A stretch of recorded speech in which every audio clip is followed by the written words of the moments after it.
서울 시내버스 터미널의 네온사인이 습기 섞인 공기를 뚫고 번져 나간다. 형광등 불빛 아래 수많은 사람들이 각자의 목적지를 향해 발걸음을 재촉한다. 그 속에서 한 남자가 떨리는 손으로 부산행 심야 우등버스 티켓을 확인한다. 충동적인 선택이었다. 집에서 아내와 벌인 말다툼의 여운이 아직도 가슴을 짓누르고 있었다. 그만하자라는 말과 함께 쾅 닫힌 현관문의 소리가 귓가에 맴돌았다. 손에 남은 것은 작은 가방 하나와 공허함뿐이었다. 터미널 안은 발걸음 소리와 안내방송이 뒤섞여 소란스러웠지만 그는 모든 소리를 차단한 채 승차구를 향해 걸었다. 마음 한구석에는 도망치고 싶다는 절망과 어딘가에서 위안을 찾고 싶다는 간절함이 뒤엉켜 있었다. 버스가 도착하자 따뜻한 공기와 가죽 냄새가 밀려왔다. 그는 창가 자리에 몸을 맡겼다. 유리창에 비친 자신의 얼굴은 낯설었고 눈가에는 하루의 피로와 마음의 상처가 그림자처럼 드리워져 있었다. 잠시 후 옆자리로 한 여자가 다가왔다. 회색 니트 위에 긴 코트를 걸친 40 후반쯤 되어 보이는 여자였다. 그녀의 얼굴에는 그와 비슷한 애수가 서려 있었다. 여기 괜찮을까요? 조심스럽고 낮은 목소리였다. 마치 자신도 무언가로부터 도망쳐온 듯한 떨림이 묻어 있었다. 네, 앉으세요. 그는 몸을 살짝 옮겨 자리를 내주었다. 그녀가 조용히 앉아 은은한 비누향이 코끝을 스쳤다. 향수가 아닌 소박하면서도 따뜻한 냄새였다. 그 향기에는 누군가의 일상이, 누군가의 외로움이 배어있는 것 같았다. 버스가 출발하자 실내 조명이 은은하게 낮아졌다. 노면의 진동이 심장 박동처럼 규칙적으로 전해져 왔고 창밖으로는 도시의 불빛들이 검은 물결처럼 흘러갔다. 가로등이 스쳐 지나갈 때마다 그녀의 옆 얼굴이 잠깐씩 환해졌다가 다시 어둠 속으로 사라졌다. 그 순간 그는 깨달았다. 그녀가 울고 있었다는 것을. 볼을 타고 내리는 눈물을 가로등 불빛이 반짝이게 만들고 있었다. 그녀는 황급히 손등으로 눈물을 닦았지만 이미 그는 모든 것을 보았다. 밤길이 길게 느껴지네요. 그녀가 담요를 무릎 위에 올리며 떨리는 목소리로 말했다. 강하게 보이려 했지만 목소리에는 억눌린 오열이 배어 있었다. 괜찮으세요? 그가 조심스럽게 물었다. 그녀의 아픔이 자신의 상처와 닮아 있다는 것을 직감적으로 느꼈다. 아니요. 사실은 전혀 괜찮지 않아요. 그녀가 고개를 떨어뜨렸다. 20년을 함께 살았던 남편이 어제 다른 여자와 떠났어요. 전 아무것도 모르고 있었는데 그 여자는 제 가장 친한 친구였거든요. 그 고백에 그의 가슴이 먹먹해졌다. 배신의 아픔, 믿었던 사람들에게 버림받은 상처가 그녀의 목소리에 고스란히 담겨 있었다. 저도 오늘 아내가 이혼하자고 했어요. 그가 억지로 웃으며 대답했다. 10년 동안 서로 사랑한다고 믿었는데 알고 보니 전 그녀에게는 그냥 안전한 남자였을 뿐이었어요. 진짜 사랑하는 사람은 따로 있다고 하더군요. 두 사람의 상처가 어둠 속에서 만났다. 같은 아픔을 겪은 두 영혼이 우연히 마주친 것이었다. 버려진 자들끼리의 슬픈 공감대가 형성되었다. 잠시 침묵이 흘렀다. 버스가 커브를 돌 때마다 두 사람의 팔꿈치가 스쳤다. 그때마다 그는 조심스럽게 팔을 거두려 했지만 이상하게도 그녀는 그 접촉을 피하지 않았다. 오히려 더 가까이 기대오는 것 같았다. 이상해요. 모르는 사람인데 위로가 되네요. 그녀가 작은 목소리로 속삭였다. 저도요. 혼자가 아니라는 기분이에요. 그의 목소리도 따뜻해졌다. 부산에 자주 가시나요? 아니요. 그냥 오늘은 바다가 보고 싶어서요. 모든 걸 씻어내고 싶어서요. 그녀의 대답에서 절망적인 간절함이 느껴졌다. 바다가 보고 싶다는 그 말 속에는 끝없이 펼쳐진 수평선 너머로 모든 배신과 아픔을 흘려보내고 싶다는 처절한 바람이 담겨 있었다. 저도요. 끝이 보이는 풍경이 필요해서. 새로 시작할 수 있는 곳이 필요해서요. 끝이라는 단어가 두 사람 사이에 무겁게 가라앉았다. 하지만 이제 그 무게는 혼자 짊어질 것이 아니었다. 같은 상처를 가진 두 사람이 함께 나누는 아픔이었다. 우리 참 비슷하네요. 그녀가 쓴웃음을 지으며 말했다. 그 순간 그들 사이에는 묘한 연대감이 생겨났다. 세상에 버림받은 두 사람만의 특별한 유대감이. 시간이 지나면서 두 사람은 더 많은 이야기를 나누었다. 그녀는 20년 동안 성실한 아내였던 자신이 얼마나 바보였는지 털어놓았다. 그는 직장에서도 집에서도 인정받지 못하는 자신의 무력감을 고백했다. 상처받은 두 영혼이 서로의 아픔을 어루만져주고 있었다. 이상해요. 남편도 친구도 제 마음을 이렇게 들어주지 않았는데. 그녀가 떨리는 목소리로 말했다. 당신과 이야기하니까 처음으로 제가 소중한 사람인 것 같은 기분이 들어요. 그 말이 가슴 깊숙이 박혔다. 그녀도 자신과 똑같이 소외되고 무시당하며 살아왔다는 것을, 그리고 지금 이 순간 서로에게는 가장 소중한 존재가 되었다는 것을. 그는 종이컵에 담긴 따뜻한 차를 들었다. 손이 미세하게 떨리고 있었다. 그것이 차가워서인지 아니면 옆에 앉은 여자에 대한 감정 때문인지 알 수 없었다. 손이 차시네요. 많이 힘드셨나봐요. 그녀가 그의 손을 보며 조심스레 말했다. 그 목소리에는 순수한 걱정과 함께 오랫동안 누군가를 돌보지 못했던 모성이 섞여 있었다. 오늘따라 더 그런가 봐요. 혼자라는 생각만 하니까.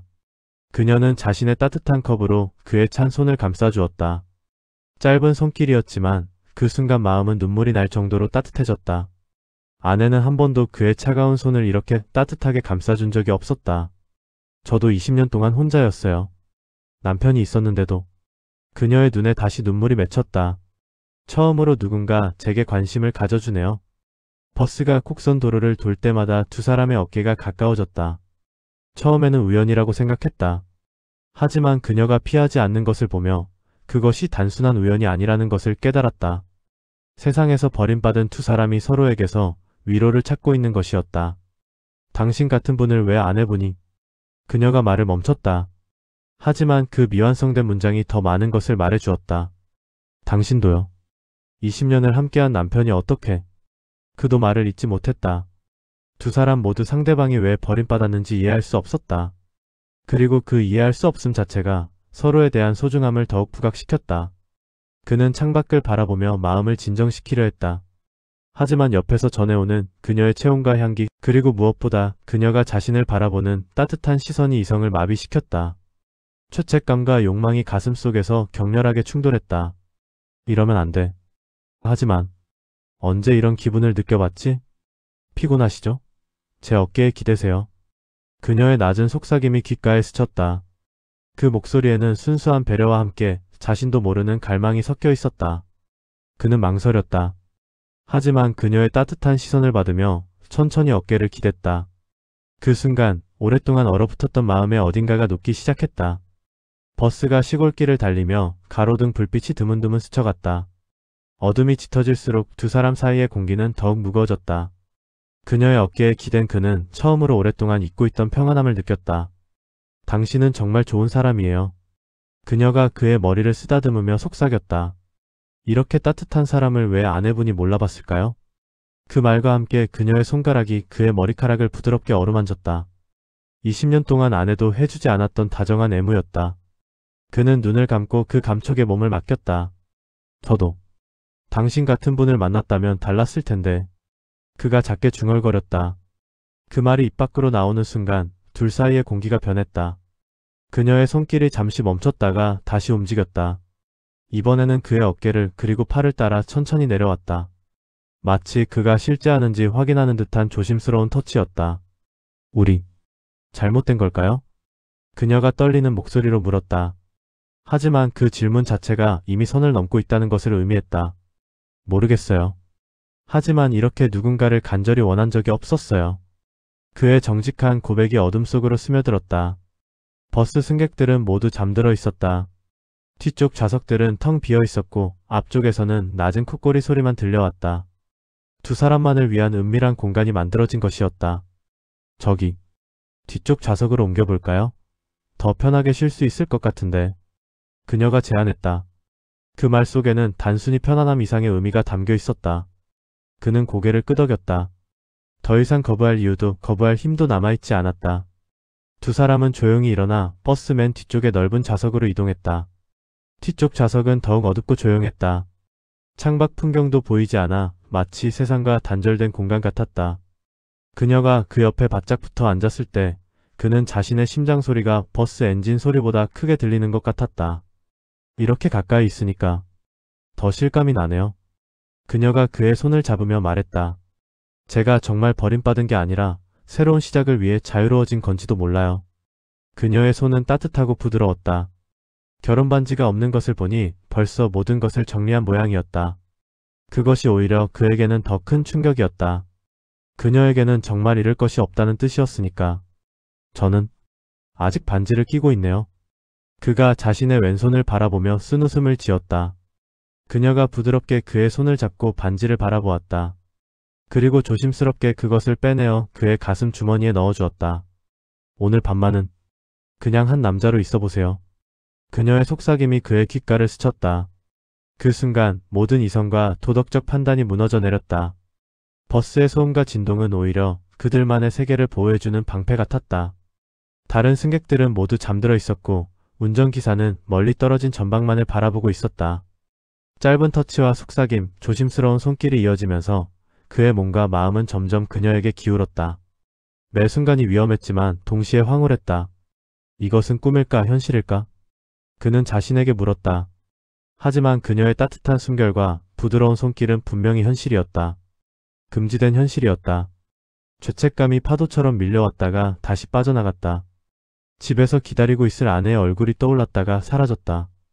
이 모든 것이 잘못되었다는 것을 알고 있었지만 멈출 수는 없었다. 도착 예정 시각이 다가오자 두 사람은 천천히 자리에서 일어나 버스 뒤쪽으로 향했다. 텅 빈 좌석들 사이로 걸어가는 순간에도 심장은 여전히 빠르게 뛰었다. 차가운 바람이 기다리고 있는 부산에 도착했을 때 두 사람은 서로를 바라보며 잠시 멈췄다. 버스에서 내리는 순간 현실이 다시 무겁게 덮여왔다.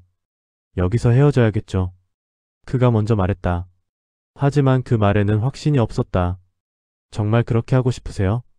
그녀의 눈빛은 간절했고 동시에 조심스러웠다.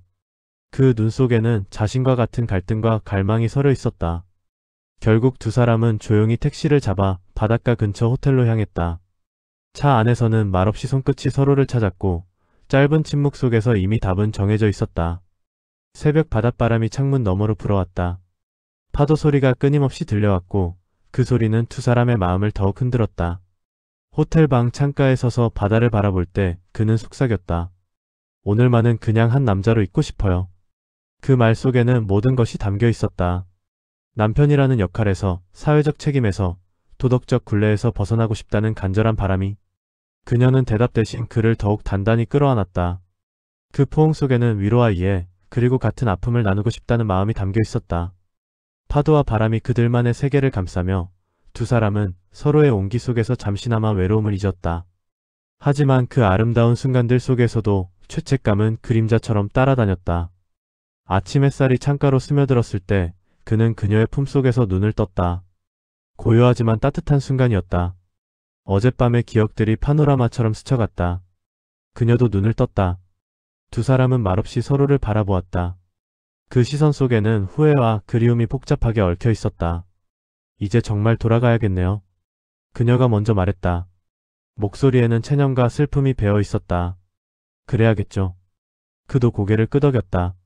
하지만 마음 한구석에서는 이 순간이 영원히 지속되기를 바라고 있었다.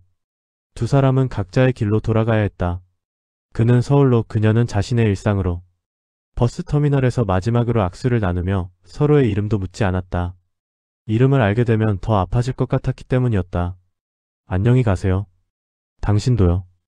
짧은 인사였지만 그 속에는 천마디 말이 담겨 있었다. 고마웠다는 말, 미안했다는 말, 사랑했다는 말까지도. 서울로 돌아가는 버스 안에서 그는 창밖을 바라보며 생각했다. 어젯밤의 일들이 꿈인지 현실인지 분간이 되지 않았다. 하지만 가슴속에 남은 따뜻함과 아픔은 분명히 실제했다.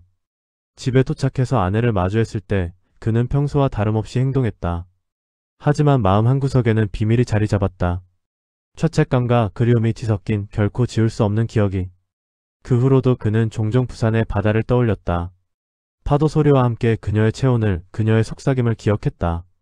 그것은 아름다웠지만 동시에 고통스러운 기억이었다. 사회가 용납하지 않는 사랑, 도덕이 금지하는 감정. 하지만 그 짧은 순간만큼은 두 사람 모두 진짜 자신이었다. 역할에서 벗어나 책임에서 자유로워진 순수한 한 인간으로서의 자신이었다. 어쩌면 모든 사람에게는 그런 순간이 필요한 것인지도 모른다. 비록 금지되었다 하더라도, 비록 죄책감을 안겨준다 하더라도 진정한 자신을 마주할 수 있는 순간이. 그리고 그 기억은 평생에 걸쳐 가슴 깊은 곳에 간직될 비밀이 되어 남았다. 아름답고도 아픈 사랑이라는 이름의 상처가 되어서. 사랑은 때로는 허락되지 않은 곳에서 피어난다. 그리고 그 사랑은 비록 현실에서는 이루어질 수 없을지라도 마음속에서는 영원히 살아 숨쉰다. 죄책감과 그리움 사이에서 두 영혼이 찾은 것은 잠깐의 위안이었지만 그 위안이 주는 따뜻함은 평생을 지속될 것이다.